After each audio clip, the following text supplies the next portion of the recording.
Audible is the leading provider of spoken word entertainment and audiobooks, ranging from bestsellers to celebrity memoirs, news, business, and self-development. Every month, members get 1 credit to pick any title, plus 2 Audible originals from a monthly selection, and access to daily news digests from the New York Times, the Wall Street Journal, and the Washington Post, as well as guided meditation programs. Between a full-time job in IT and a full-time job in podcasting, it gets harder and harder to sit down and read the books I'm interested in. This is where Audible comes in. I can listen on my daily commute, relaxing, or while out running errands and still get in the books I've been wanting to get into. You can download titles and listen offline anytime, anywhere. The app is free and can be installed on all smartphones and tablets. Now you can try Audible risk-free with a special 30-day free trial by visiting audibletrial.com/nerdery and murdery. That's audibletrial.com/nerdery and murdery. Don't let your busy life get in the way of that great book you've been wanting to read. Go get your free trial of Audible today. This podcast is sponsored by BetterHelp. This is Geoffrey, and we've talked about many times before that I experience problems and struggles with my mental health, and really without a healthy mind, being truly happy and at peace is hard. The good news is therapy does work. It's helped for me, but what is therapy exactly? It's whatever you want it to be. Maybe you're not feeling motivated right now and would like some tools to help. Or maybe you're feeling insecure in relationships at work, or you're not dealing well with stress. Whatever you need, it's really time to stop being ashamed of normal human struggles, and it's time to start feeling better because you deserve to be happy. And now you don't have to worry about finding an in-person therapist near you to help. BetterHelp is a customized online therapy that offers video, phone, and even live chat sessions with your therapist, so you don't have to see anyone on camera if you don't want to. It's much more affordable than in-person therapy, and you can start communicating with your therapist in under 48 hours. So join the millions of people who are seeing what online therapy is really about. It's always a good time to invest in yourself because you are your greatest asset. And there's a special offer to Nerdery and Murdery listeners. You can get 10% off your first month of professional therapy at betterhelp.com/nerdery and murdery. That's betterhelp.com/nerdery and murdery. Thanks again to BetterHelp for sponsoring this podcast.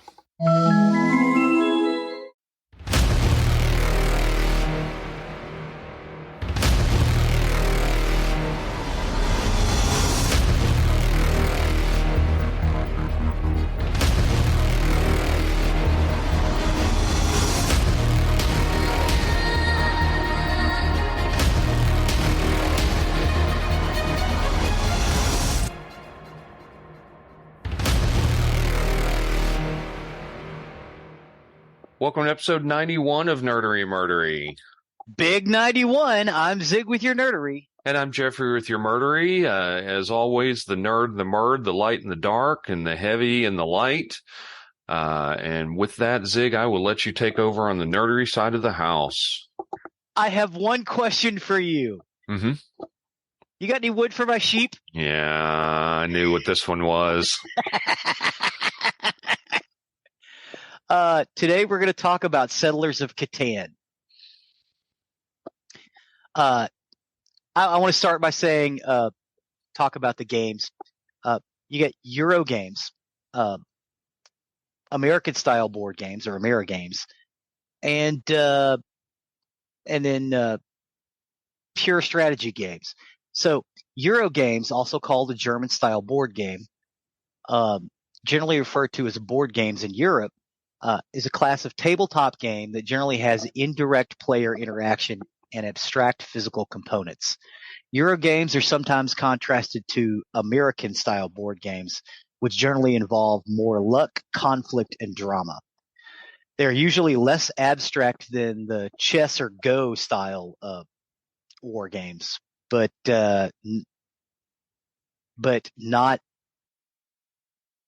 not as direct conflict associated as the American style board games. So generally they're referred to as Eurotrash, Ameritrash, or right. Right. And then grognard games, which are historically accurate.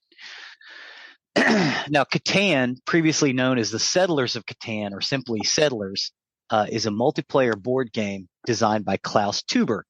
It was first published in 1995 in Germany by Frank Cosmo Verlag, Cosmos, as Die Siedler von Catan, or the Settlers of Catan.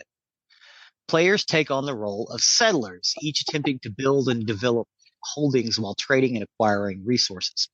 Players gain victory points as their settlements grow.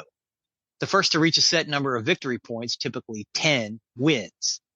The game and its many expansions are also published by Catan Studios, Philosophia GP Incorporated, 999 Games, Kaisa, and Devere. Upon its release, Settlers of Catan became one of the first German-style board games to achieve popularity outside of Europe. As of 2020, more than 32 million copies in 40 languages have been sold. Wow. Yeah. So the players in the game represent settlers establishing settlements on the island of Catan. Players build settlements, cities, and roads to connect them as they settle the island. The game board, which represents the island, is composed of hexagonal tiles, hexes, of different land types, which are laid out randomly at the beginning of each game. Newer editions of the game began to depict a fixed layout in their manual, which has been proved by computer simulations to be fairly even-handed, and recommended this to be used by beginners. In 2016, editions of the game were released with a conventional fixed layout board in this configurations, the hexes of which cannot be rearranged.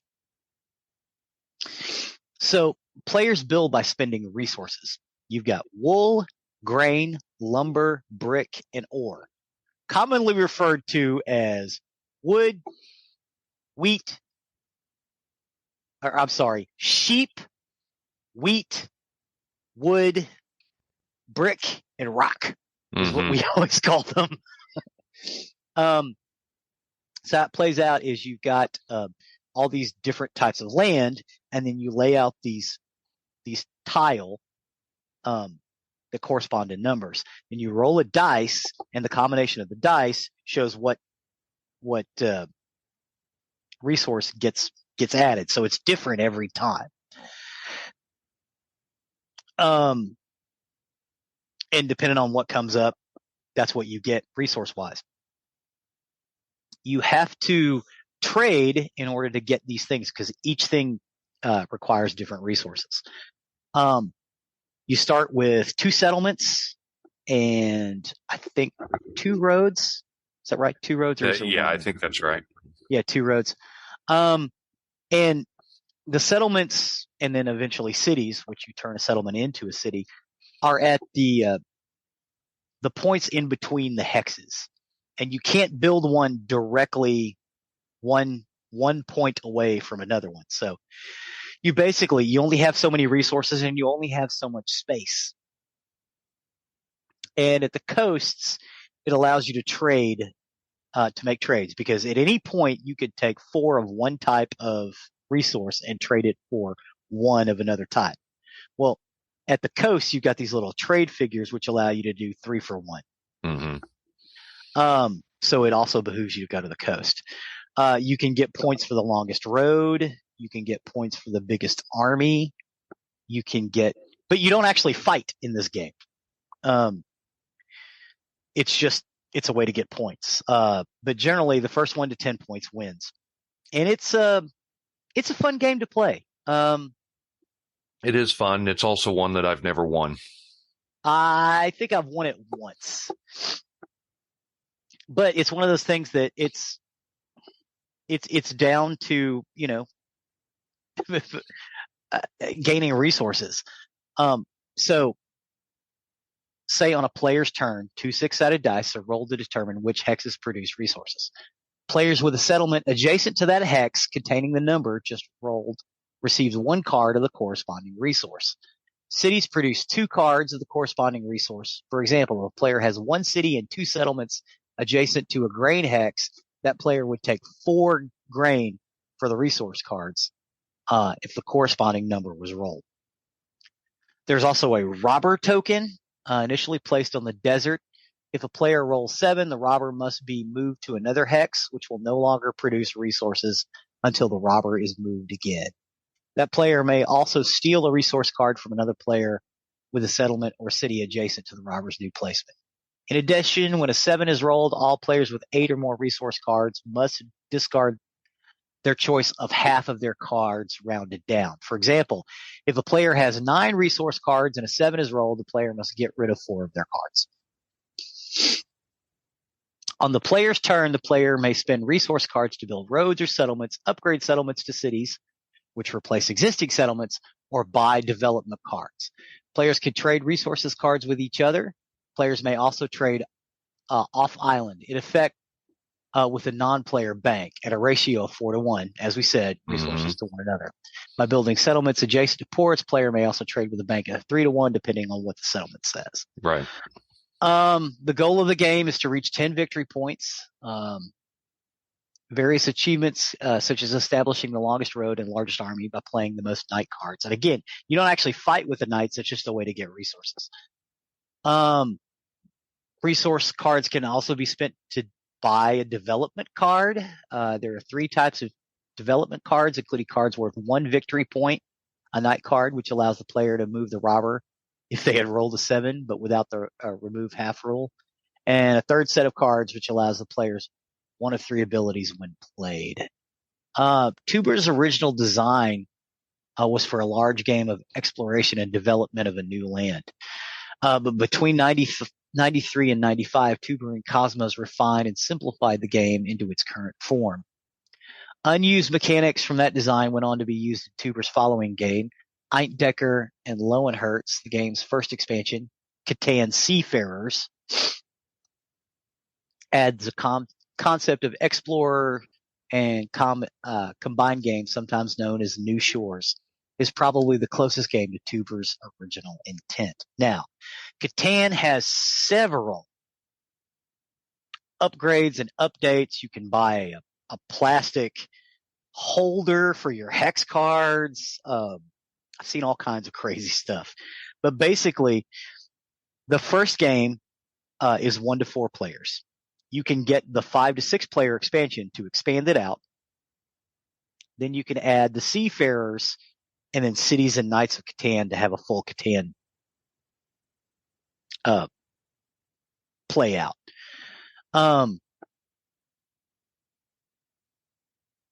So you also get to, in the Seafarers, you get to explore an archipelago of islands. So the board's a little smaller, but you do get to use the resources in the water a little more. Cities and Knights adds concepts from the card game and its first expansion in Catan, including knights who must be used to defend Catan from invading barbarians, and improvements that can be bought for cities that give benefits to players. In addition, 3 commodities, paper, coin, and cloth, can be produced, as well as the original resources.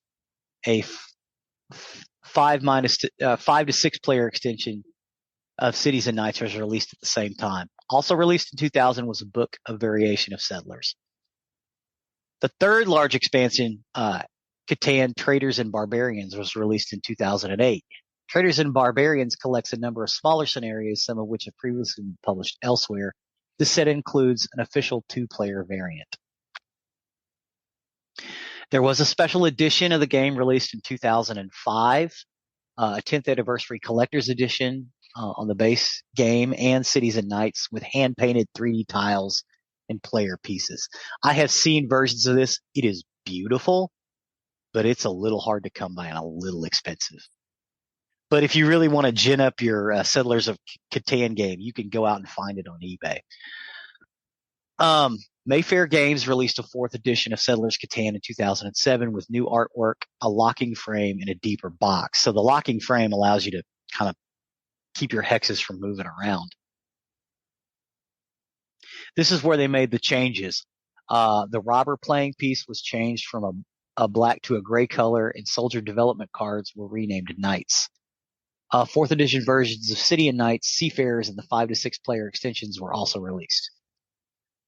They did come out with a new 4th edition expansion in 2013, which introduced some new elements. including moving ships and new resources and pirates. It was called Catan Explorers and Pirates. The Catan line was rebranded in 2015 for the 20th anniversary of the series, with the original Settlers game renamed simply Catan.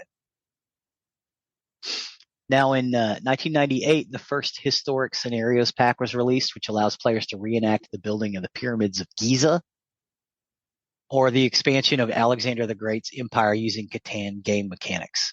A second scenario pack to Settlers concerning the building of the Great Wall of China and the Trojan War was also released in 2001.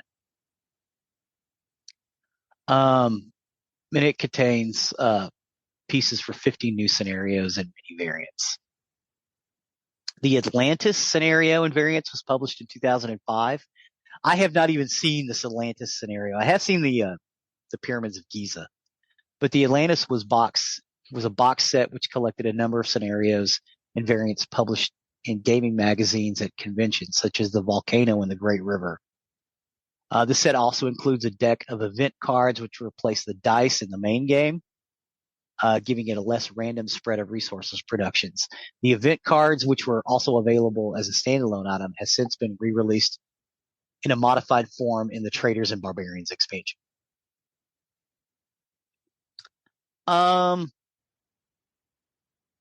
There was a Treasures, Dragons, and Adventures scenario that was published in 2017 with artworks that incorporate things like dragons and adventurers.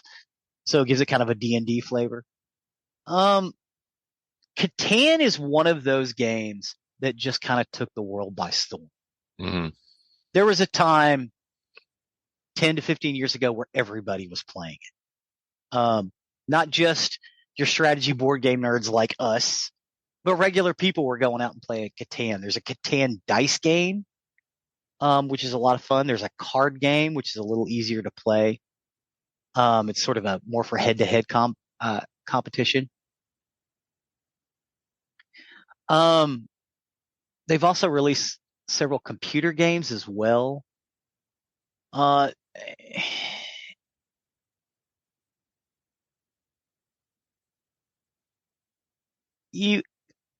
short film titled The Lords of Catan was released in 2014. Actors Amy Acker and Fran Kranz starred in the film as a married couple enmeshed in an increasingly intense game of Catan. And in February 2015, Variety announced the producer Gail Katz had purchased the film and TV rights to the Settlers of Catan. And Katz said she envisioned the island of Catan as a vivid, visual, exciting, and timeless world with classic themes and moral challenges that resonate today. In October 2017, Variety reported that Sony Pictures was negotiating to acquire the rights to adapt it into a film, with Gail Katz still attached to the project. It's still in development. I don't know. I mean, I love Catan, but I don't see how that would be a very interesting movie. I don't either. Not at all. I don't know how they're going to trick that up. But this game got so big that every year thousands of Americans compete at a local qualifying Catan tournaments in the United States. The winner of those tournaments is then guaranteed a seat at the Catan United States National Championship, which is held every year at Origins Game Fair in Columbus, Ohio. So there's a U.S. champion. There is also a world championship. The first world championship, was held in 2002 at the Game Fair International Spiegelage in Essen, Germany. Sorry, my German's terrible. Can you help me with that? No. Spiegelage? It's in Essen. Spieltage. Spieltage. Thank you. Thank you very much. It takes place every year until 2008, when it was hosted by Gen Con Indy in the United States. Since then, the Catan World Championship has taken place every 2 years, with a location alternating between the United States and Germany. In 2018, there were participants in the World Championship from over 40 countries. Wow. A maximum of 2 players per country are allowed to participate. To be eligible eligible to compete in the World Championship. All players must be over the age of 18, as well as citizens or permanent residents of the country in which they are competing. So if you're competing for the U.S., you have to be living in the U.S. as a U.S. player, and they only allow 2. So 40 countries, you allow 2 players from each country. So there's 80 contestants. Good God, that's a lot of games of Catan. Mm-hmm. I mean, especially if they're only playing 4-player. I mean, I guess they could be playing 6. So, but yeah, Catan is one of those games that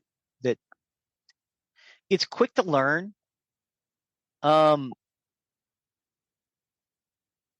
It's a lot of fun to play with your friends. Thank you. And it doesn't inspire it doesn't inspire the raw competition that sometimes we get into with game of, say, I don't know, Axis and Allies or Right. America, or where we gotta go outside and then come back in and stare at the table and walk around it and figure out what we're doing. It's more of a fun sort of game. It's more of a, hey, let's have a good time and sit around and make funny jokes like, I've got sheep. Anybody got wood for my sheep? Right. You got wood for my sheep? I need brick. But yeah, it's one of those games that you really should get out and check out. I know that it's for sale at most stores. It's not very expensive. And it's pretty. It is fairly abstract, but it's pretty. You got little wooden pieces. Of course, the cardboard hex tiles. It's well drawn. The artwork's nice. It's a fun game. Mm-hmm. The cards are nicely done. I would recommend that our people get out and check out Catan. It's one of those that I think that everybody would enjoy playing it. Yeah. You could teach your kids. There's even a Star Trek Catan game. Yes, there is. Yes. And instead of cities, you're building star bases, if I recall correctly. That's right. And your settlements are starships. Yes. A lot of fun. A lot of fun. Like I said, I've never won. I think I've won once. No, it's one of those that I have a hard time with because I'm used to more building up of armies and whatnot. This is not a game where you can do that. No. The whole point of building armies is to get an extra point, or knights. Right. They don't actually fight. Now, I would like to play some of these. There are some fighting in some of the expansion games that I haven't had a chance to play. The only expansions I've played, I think I've played the Seafarers, and of course the 5 to 6 expansion, because we like to play with 6 people. Right. But yeah, some of these other sets I wouldn't mind trying. And I'm sorry the dogs are going off. Oh, you're fine. Someone just walked in and handed me an omelet. Oh, awesome. That's what I said. Awesome. Well, then I guess you're done with your side, and I'll take over on the murdery side of the house. Murder. While Zig, omelet with fresh zucchini, by the way. While Zig eats while we're on the air. All right. I am so sorry, but it's so good. Well, for today, I took my information off Wikipedia and Serial Killers Info, and this is the story of Robert Lee Yates. Robert Lee Yates. Robert Lee Yates Jr., who was born on May 27, 1952, is an American serial killer from Spokane, Washington. And from 1975 to 1998, Yates is known to have murdered at least 11 women in Spokane. Yates also confessed to 2 murders committed in Walla Walla in 75 and a 1988 murder committed in Skagit County. We've had a lot of serial killers in that area of the world. Yes. Yes, we have. Strangely enough. That's just, it wasn't until we started doing this show that I really put those pieces together. Uh-huh. Yeah, seems to be a lot that happens in Washington. Yeah. I don't know. It's weird. In 2002, Yates was convicted of killing 2 women in Pierce County and sentenced to death, but it was commuted to life without parole after the Washington Supreme Court ruled capital punishment unconstitutional in 2018, and he is currently serving life in prison at the Washington State Penitentiary. Again, he was born on May 27, 1952, and grew up in Oak Harbor, Washington, in a middle-class family that attended a local Seventh-day Adventist church. Before his birth, his grandmother had murdered his grandfather with an axe in 1945. Oh, my God. Yates graduated from Oak Harbor High School in 1970, and in 1975 he was hired by the Washington State Department of Corrections to work as a correctional officer at the Washington State Penitentiary in Walla Walla. In October of 1977, Yates enlisted in the United States Army, which he became certified to fly civilian transport airplanes and helicopters. Yates was stationed in various countries outside the continental United States, including Germany and later Somalia and Haiti, during the United Nations peacekeeping missions in the 1990s. Yates also served 3 years in the Army National Guard as a helicopter pilot from April 1997 through April 2000. He earned several commendation and service medals during his military career, including the U.S. Master Aviator badge. And he left the active duty Army in April of 1996, apparently a year and a half short of being eligible for his full retirement benefits and pension. Why? Well, he ended his career as Chief Warrant Officer 4, which is the highest rank a warrant officer could attain in the Army. And he retired in March of 1996, settling with his family in a 2-story rancher on Spokane's South Hill. At this time, here you go, because at this time the military was reducing its numbers, so he received full retirement despite being short of the customary 20 years served. Oh, okay, nice. However, he was not able to fly anymore, in part because of delays in his processing during his medical examination, and during his evaluation he was grounded.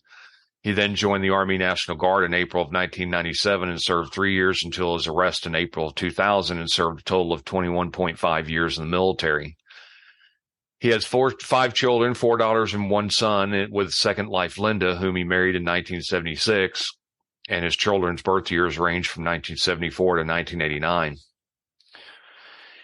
Yates's first murders were committed in 1975 when he shot and killed 2 college students who were picnicking. Many of his subsequent victims were prostitutes working along the East Sprague Avenue who had substance abuse issues, and Yates would often do drugs with them and other prostitutes. The victims were initially solicited for sex work by Yates, who would have sex with them, often in his Ford van, and then kill them and dump their bodies in rural locations. All of his victims died of gunshot wounds to the heart or the head. 8 of the murders were committed with a Raven .25 caliber handgun, and 1 attempted murder was linked to the same model of handgun. In one particularly bizarre and gruesome detail of Yates' murders involved the case of Melody Murfin, whose body was buried just outside the bedroom of Yates' family home where his wife was sleeping in the room. There was a break in his murders, and then in 1997 he started killing again. On August 26, 1997, the remains of Jennifer Joseph, who was 16 years old, were found in an advanced state of decomposition. The victim's body was discovered in a small secluded area on the Peone Prairie at the corner of Forker and Judkins Roads. Law enforcement retrieved DNA samples from semen swabs, which were later matched to Yates. On November 1997, the decomposed body of Darla Sue Scott, 29 years old, was found on Hangman Valley Road. She was buried in a shallow grave with 2 plastic bags covering her head, and the cause of death was 2 gunshot wounds to the head. DNA samples were retrieved from her body and matched again to Yates. Yay, DNA. Yes, sir. On December 7, 1997, another victim was discovered. She was Melinda Mercer, 24 years old. Her remains were found in Tacoma, having plastic bags covering her head. She, too, died of gunshots.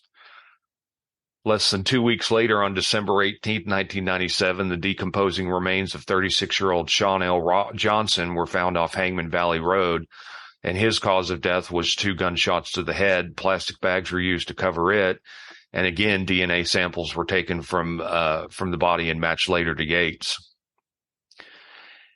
8 days later, on December 26, 1997, the body of 31-year-old Laura Wasson was found in a gravel pit near Hangman Valley Road. She, too, died of gunshot wounds to the head, and the killer covering her head with plastic bags. DNA samples were recovered from her body and a fingerprint on one of the plastic bags. And next to her body, another set of remains were discovered, and this was Sean A. McClanahan, who was 39 years old. This was the same cause of death and plastic bag covering the victim's head. This victim, too, had traces of DNA on her body as well as foreign matter, which was later traced back to Yates's backyard. The next victim was discovered on February 8, 1998, and this was 41-year-old Sunny G. Oster. Her remains were discovered in a wooded area in western Spokane County, and it was the same modus operandi.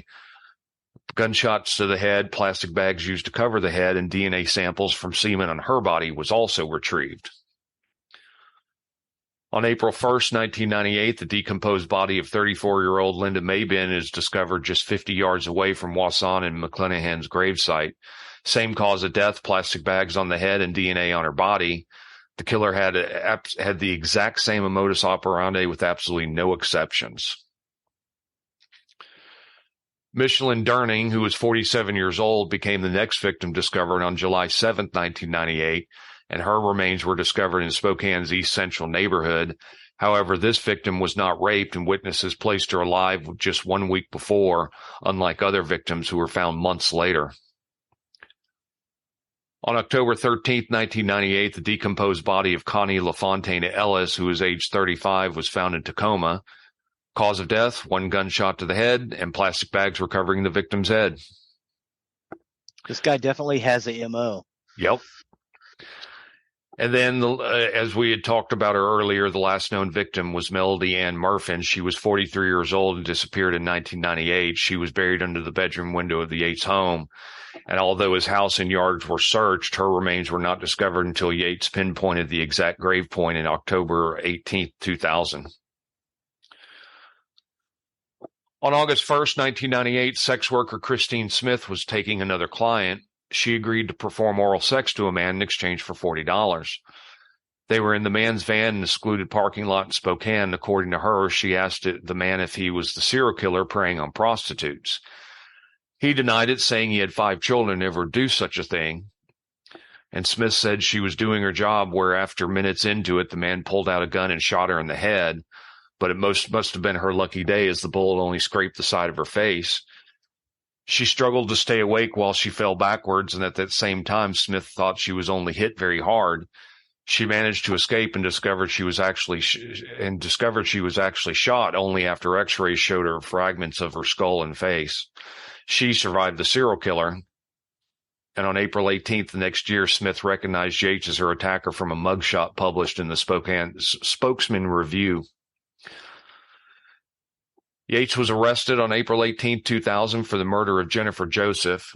After his arrest, a search warrant was executed on a 1977 white Corvette that he had previously owned. A white Corvette had been identified as the vehicle in which one of the victims had been seen, and coincidentally, Yates had been pulled over in this vehicle while the task force was searching for it, but the field interview report was misread, saying Camaro, not Corvette. Thus, the incident was not realized until after Yates had been arrested. After searching the Corvette, police discovered blood that they linked to Jennifer Joseph and DNA from Yates that they then tied to the 12 other victims.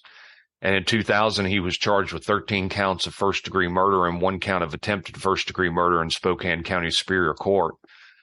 As a plea bargain in which Yates confessed to the murder to avoid the death penalty, he was sentenced to 408 years in prison. He ain't getting out anytime soon. Nope. Charges were dropped without precedence in the murder of Sean McClanahan, so that if Yates appeared guilty in other sentences, appealed his other guilty sentences, he would be tried for her murder and possibly sentenced to death. And following his sentencing hearing, Yates made a statement apologizing to the families for all the victims he had killed.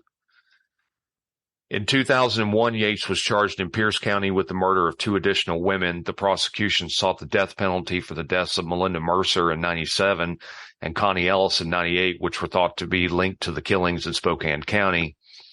And on September 19th, 2002, Yates was convicted of those murders and subsequently sentenced to death by lethal injection on October 3rd, 2002. The 2002 death sentence was appealed on grounds that Yates believed his 2000 plea bargaining to be all-encompassing and that a life sentence for 13 murders and a death sentence for 2 constituted disproportionate, freakish, wanton, and random application of the death penalty. These arguments were rejected in 2007 by the Washington Supreme Court. A September 19, 2008 execution date was stayed by Chief Justice Jerry Alexander without pending additional appeals. In 2013, Yates's attorney filed a habeas corpus petition in the federal district court stating that Yates is mentally ill and through no fault of his own suffers from a severe paraphilic disorder that predisposed him to commit murder. The still pending motion is regarded as a long shot by most observers. Pierce County prosecutor Mark Lindquist said, "I don't think Mr. Yates helps his cause by relying on the fact that he's a necrophiliac." Ugh. Yates remains incarcerated in the Washington State Penitentiary. His case was further complicated by Washington Governor Jay Inslee's 2013 declaration that he would not sign death warrants for anyone on death row while he was in office. Inslee cited the high cost of the appeals process, the randomness with death sentences are thought, and the lack of evidence that the penalty serves as a deterrent to other criminals. In July 15th, the Washington Supreme Court once again rejected an effort by Yates to overturn his conviction and death sentence. And after the Washington Supreme Court ruled in 2018 that the death penalty violated the state constitution, Yates's death sentence, as well as that of Washington's other death row inmates, were commuted to life in prison without the possibility of parole. And that is the story of Robert Lee Yates. Wow. I had never even heard of this guy before. Yeah, I can find some obscure ones, can't I? Yeah. Okay, so there was a break, right? Mm-hmm. Like it went from some date to night. How long was that break again? To 1997. 1 second, please. So the first one was in 1975 and then picked up again in 1997. Wow. That's a long. Oh, he got married in 1976. Yes. Okay. Yeah. Very good. You taking notes? Yeah. Well, I listen. I listen and eat omelets. Listen while you're eating your omelets. Awesome. Well, thanks for taking another ride with me on that. As always, you can find our information on nerdarymurdery.com. You can find the links to all the information we talk about. You can find pictures as well as videos to the items that we discuss. We also have a YouTube page where we've got different playlists for all of the episodes. So some of the stuff we're talking about, you get to see, examples and in some cases full examples, as well as videos of things we think are funny and things we like.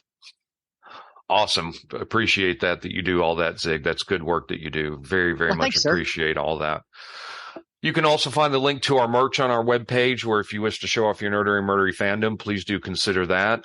And you can also find the link to our Patreon, where both the merchandise and the patron help us with our production costs. It does cost to produce this show and keep this show going, so please do consider either merchandise or being a patron.